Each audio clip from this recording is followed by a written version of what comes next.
मेरे संज्ञान में ये बात आई थी और जैसे ही मेरे संज्ञान में ये बात आई, मैंने तुरंत जो एक्सीन है आईपीएच के उनसे बात की और मैंने जो हमारे वहाँ के एसडीएम हैं उनसे मैंने बात की, मेरी डिप्टी कमिश्नर महोदय उनसे भी मेरी बात की और मैंने स्पष्ट तौर पे ये बात कही, ऑन रिकॉर्ड कही, क्योंकि जब मैं ठेव गया था तो मीडिया के लोगों से मेरी बात हुई, उन्होंने भी ये मेरे ध्यान में बात लाई।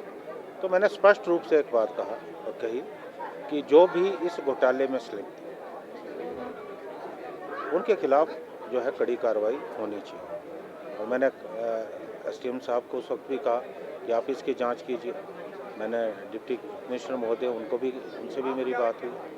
और अगर इस तरह की कोई बात हुई है तो निश्चित तौर पे बहुत दुर्भाग्यपूर्ण और भ्रष्टाचार को कोई स्थान नहीं हमारे क्षेत्र में। निश्चित तौर पे अभी तो जांच होगी, जांच के बाद जो भी रिपोर्ट आएगी उस रिपोर्ट के तहत जो भी कार्रवाई होगी वो कार्रवाई होगी और बड़ी सख्ती से हम जो है सख्ती से जो भी जांच की रिपोर्ट आएगी हम उसको जो है लागू करेंगे और दोषियों के खिलाफ जो है कड़ी कार्रवाई, क्योंकि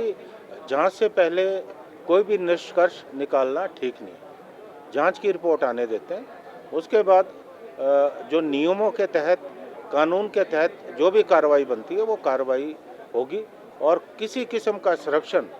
जो है मेरी तरफ से सरकार की तरफ से नहीं दिया जाएगा। सर काफ़ी अगर जो अभी बात सामने आई है उसके मुताबिक तो स्पष्ट तौर पे लगता है कि दाल में काला है, लेकिन जैसा मैंने कहा कि जब जांच होगी, जांच के बाद हम जो है निष्कर्ष पे पहुंच पाएंगे कि वास्तव में क्या हुआ है। लेकिन प्राइमा फेसाई मुझे लगता है कि कहीं ना कहीं जो है बहुत बड़ा घोटाला हुआ है। हॉस्टल कह रहे हैं कि जो वहाँ छात्रावास है उस छात्रावास को जो है अनसेफ डिक्लेयर किया गया और अभी जब लोकल फंड्स अकाउंट कमेटी है वहाँ गई,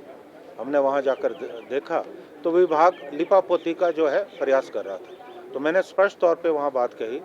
कि ये जो छात्रावास है क्योंकि अनसेफ डिक्लेयर किया गया है, कहीं ना कहीं गुणवत्ता के साथ समझौता किया गया है और ये किसी भी हालत में जो है यहाँ बच्चे जो है शिफ्ट नहीं होंगे। अभी जो लोकल फंड्स अकाउंट कमेटी है उस कमेटी के संज्ञान में ये मामला है और अभी हमने जो हिमुडा के डायरेक्टर है उनको हमने कमेटी ने तलब किया है और यहाँ भी जो है बहुत बड़ी कार्रवाई होने वाली है। और एक घोटाला में और आपके सम्मुख लाना चाहता हूँ कि जो वहाँ हॉस्पिटल बिल्डिंग है जो नई बनी है, जब मैं वहाँ गया विधायक बनने के बाद मैंने देखा कि तमाम जो टाइलें हैं जो बाहर से लगाई गई वो टाइलें जो है ज़मीन पे गिरी पड़ी, दुर्घटना भी हो सकती थी। वहाँ भी गुणवत्ता के साथ समझौता हुआ है, उसके भी हमने जो है जांच के आदेश दिए हैं और अब देखते हैं उस पर भी जो है कड़ी कार्रवाई होने वाली है। क्योंकि मुझे जो लगता है कि जहाँ भी भ्रष्टाचार हुआ है वो बिल्कुल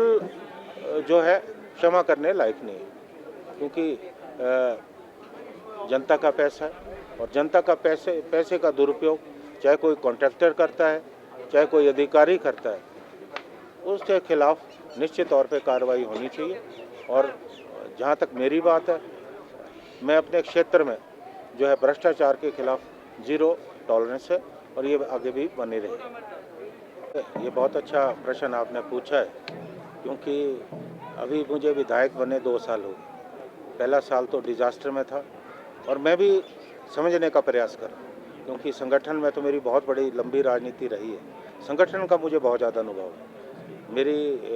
वकालत में भी बहुत बड़ा अनुभव रहा है, लेकिन इलेक्टोरल पॉलिटिक्स का ये मेरा पहला अनुभव है। लेकिन मैंने देखा कि बहुत सारी जगह पे बहुत सारी अनियमितता है। मैंने जो हमारे बीडीओ हैं उनको भी मैं हमेशा कहता हूँ कि अगर कहीं पंचायत स्तर पे कोई अनियमितता है या पैसे का दुरुपयोग हो रहा है, ऐसे लोगों के खिलाफ जो है कार्रवाई होनी चाहिए। और ये स्पष्ट तौर पे वो चाहे किसी राजनीतिक दल से क्यों ना हो, वो चाहे कांग्रेस के हों या किसी दूसरे दल के हों, जो भ्रष्टाचार करता है उसके खिलाफ जो है कार्रवाई होनी चाहिए। और इस एपिसोड के बाद, क्योंकि मैं सख्त तो बहुत पहले से हूँ, इस एपिसोड के बाद मैं निश्चित तौर पे बहुत सख्ती बरतने वाला हूँ। जितनी भी अब नई सड़कें बनेगी, मैं स्वयं जाकर देखूँगा कि कहीं गुणवत्ता के साथ समझौता तो नहीं हो रहा, और ऐसे कॉन्ट्रैक्टर्स जो गुणवत्ता के साथ समझौता कर रहे हैं या किसी अधिकारी के साथ मिली भगत करके जनता के पैसे का दुरुपयोग कर रहे हैं, ऐसे अफसरों के खिलाफ भी जो है निश्चित तौर पे कार्रवाई होगी, हर स्तर पे कार्रवाई होगी। क्योंकि जैसा मैंने पहले कहा कि जनता के पैसे का दुरुपयोग हम किसी भी हालत में नहीं होने देंगे।